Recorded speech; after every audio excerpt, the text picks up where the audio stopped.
What's up, ladies and gentlemen? It's Colbert Tech Repair. We get everything tech, news, gaming, and nerd related.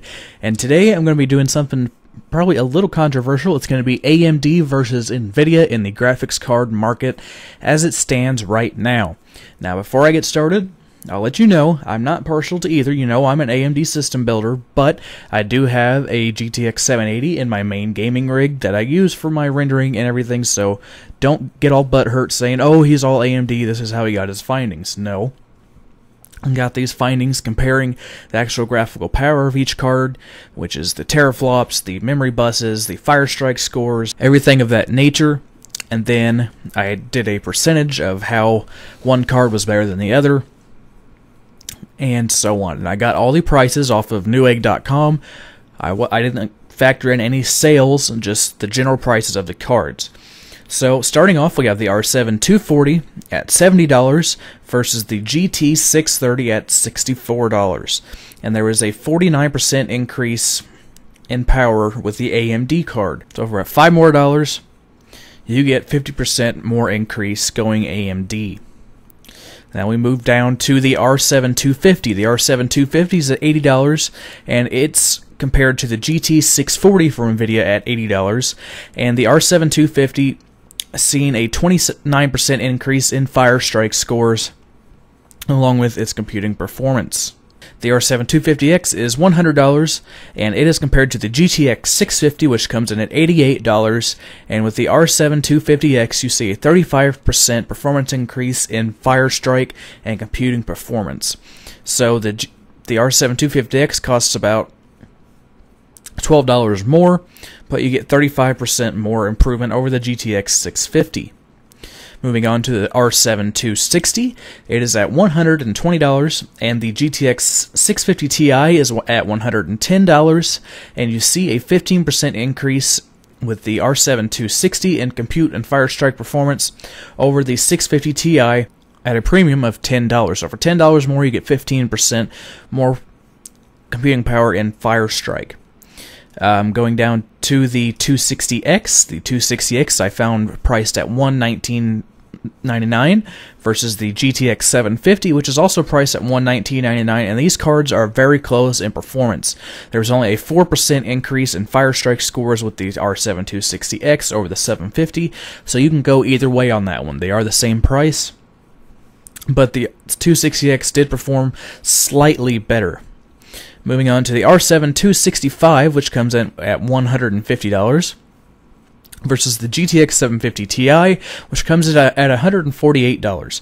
Now, these are within just a couple dollars of each other, but the R7 265 saw a 13% increase in Firestrike scores and computing performance. Moving on to the R9 270. The R9 270 is at $180, and its competitor is the GTX 660, which is at $180. And the R9 270 saw a 15% increase in Firestrike scores and computing performance. Moving on to the R9 270X. The R9 270X was at $190. The GTX 660 is its nearest competitor, and it's at $120. And the 270X saw a 22% increase in computing performance in Firestrike over the 660.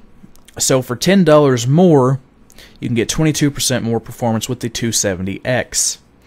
Now we move on to the R9 280. The R9 280 is at $250, and its competitor is the GTX 760, and its price was also at $250, and in Firestrike you saw a 20% increase with the R9 280 over the GTX 760.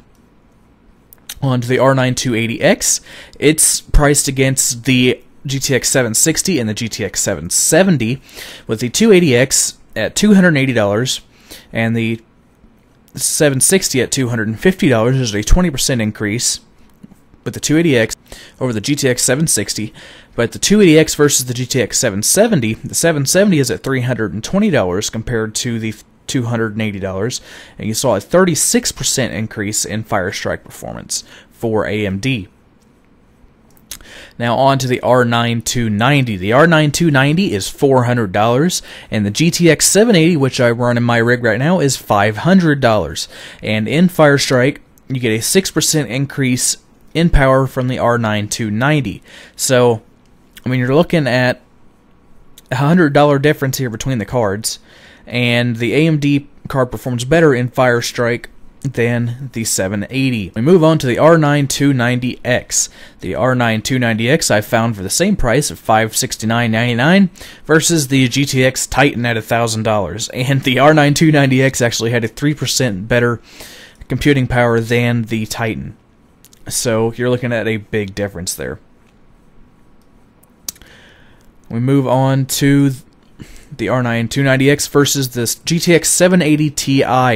Now the 780 Ti is at $700 and the R9 290X is at $569, and they are almost evenly matched.